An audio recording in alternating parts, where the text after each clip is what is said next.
तो आइए दोस्तों, आज हम देखते हैं कि इंडीड पे हम जॉब कैसे एडवर्टाइज़ करते हैं। इंडीड बहुत ही सिंपल सा फॉर्म आपको देता है जॉब भरने के लिए। तो यहाँ आप देखते हो कि कौन सी जॉब है, रिमोट है, ऑन साइट है, ऑफिस में है। आपने बस ये डिटेल भर देनी है, लोकेशन इंडिया रख लिया आपने, और यहाँ पे आपकी जो सैलरी रेंज है वो आ जाती है। जो भी आप आपकी सैलरी रेंज देना चाहते हो जॉब के लिए, 30,000 है, 45,000 है, 10,000 है, 50,000 है, जो भी है, तो आपने यहाँ पे वो सैलरी रेंज सेट कर देनी है। और ध्यान रखना है कि ये जो फिगर है वो पर मंथ है, पर वीक है, पर ईयर है, किस तरह की जो फिगर्स हैं, तो वो उसका आपने ध्यान रखना है कि कौन सी फ़िगर आप उसे देना चाह रहे हो। ठीक है, तो यहाँ पे हम कोई भी फिगर भर देंगे। और लेकिन अगर कोई छोटी मोटी फिगर आप भरोगे जैसे 2000, तो वो नहीं लेगा, क्योंकि वो बहुत ही स्मॉल फिगर है, इनका सिस्टम आपको बता देगा। तो इस तरह से दोस्तों आपने कोई भी फिगर चेंज कर देनी है। और फिर हम आगे बढ़ते हैं। तो ये इनका जो एआई सॉफ्टवेयर है, तो वो ऑटोमेटिक जॉब डिस्क्रिप्शन लिख देता है, लेकिन उसमें से आप कुछ भी चीज़ें जो हैं, आपको जो चाहिए आप चेंज कर सकते हो अपनी जो रिक्वायरमेंट के मुताबिक। ठीक है, उसके बाद आप जॉब डिस्क्रिप्शन को देख लीजिए, एआई ने लिखी है, 70% ये करेक्ट ही होती है। उसके बाद वो अपना जो कंपनी का ईमेल वगैरह है वो आप डाल सकते हो यहाँ पे।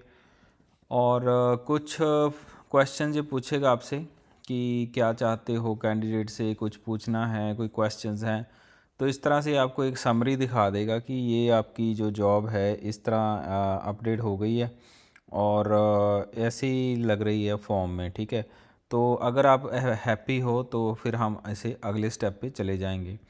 तो अगले स्टेप पे क्या होता है, ये पूछेगा आपसे कि कैंडिडेट्स की क्या क्या स्किल्स हैं, क्वालिटीज़ क्या हैं, क्या स्किल सेट चाहिए आपको। तो अगर जो चीज़ ज़रूरी है कि इसके बिना तो मेरा गुजारा नहीं होगा, तो वो मस्ट हैव में आप डाल सकते हो, और बाकी के नाइस टू हैव में डाल दोगे।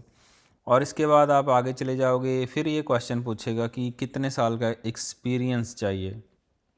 तो मान लीजिए किसी का 1 साल का एक्सपीरियंस नहीं है, तो आप चाहते हो मैं उसे रिजेक्ट करवा दूं, ऑटोमेटिक सिस्टम रिजेक्ट कर दे, तो उसके लिए फिर आप ये पिक कर सकते हो कि ये 1 ईयर का एक्सपीरियंस नहीं है, तो वो डील ब्रेकर है। ठीक है, अगर आप चाहते हो कि ठीक है, नहीं प्रॉब्लम नहीं है, मैं इंटरव्यू ही कर लूँगा, तो वो टिक बॉक्स पे आप ना करो। तो इस तरह से आप आगे बढ़ सकते हो। ठीक है, तो इंग्लिश वगैरह का ये पूछेगा सारा आपसे। तो अब आगे जाते हैं लास्ट स्टेप। तो यहाँ पे आपको थोड़ा केयरफुल होना पड़ेगा, क्योंकि यहाँ पे ये पेमेंट पूछता है आपसे, लेकिन आप इसको स्किप कर सकते हो। तो ये फ्री में आप जॉब पोस्ट करोगे, आपको कोई पैसा देने की ज़रूरत नहीं है, कोई डेली बजट देने की ज़रूरत नहीं है।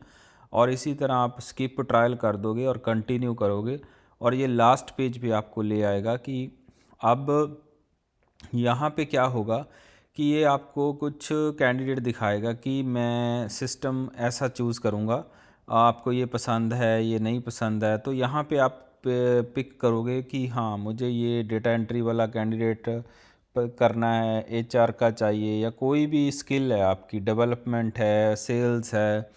तो इस तरह से आपके जो भी चॉइसेस हैं, उस तरह के जो कैंडिडेट्स आपको चाहिए वो येस नो कर दोगे, तो सिस्टम जो है इनका मैचिंग करेगा। और वो जितना आप अच्छे से आंसर करोगे क्वेश्चन को, उतना ही अच्छा वो मैच करके आपको रेलेवेंट कैंडिडेट्स के सीवी दिखा देगा, अगर आपका पेड अकाउंट है। अदरवाइज़ उन रेलेवेंट कैंडिडेट्स को आपकी जॉब दिखा देगा। तो that is very good actually. तो लास्ट स्टेप के बाद ये आपका जॉब आपकी पोस्ट हो चुकी है फ्री में। तो अभी आपने ये फ्री में सारी जॉब पोस्ट करी है। तो that is all basically. I hope आपको ये वीडियो से इन्फॉर्मेशन मिल गई होगी। अगर कोई क्वेश्चन है तो मेरे को ज़रूर बताइए। Thank you so much.